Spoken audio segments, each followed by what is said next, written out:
Gutierrez at Jericho Rosales muling naispatan magkasama sa museum. Naispatan muli na magkasama ang dalawang kapamilya star na sina Janine Gutierrez at Jericho Rosales sa museum sa Manila. Usapan nga ngayon at kumakalat sa social media ang video na kung saan ay magkasama ang dalawa. Matatandaan nga kamakailan lamang na naging usap-usapan din ang mga ito dahil naispatan silang nanood ng sine.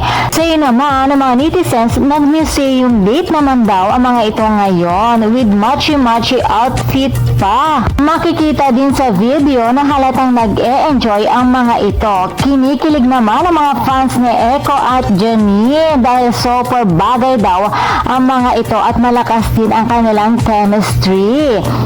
Curious tuloy kami mga Marites, ano na nga ba ang real score ng dalawa? Say naman ng iba, baka promotion lamang daw ito para sa kanilang nalalapit na serye na Lavender Fields. At kung sakaling naman daw na maging sila or sila na, abay wala naman daw masama lalo na at parehong single ang mga ito.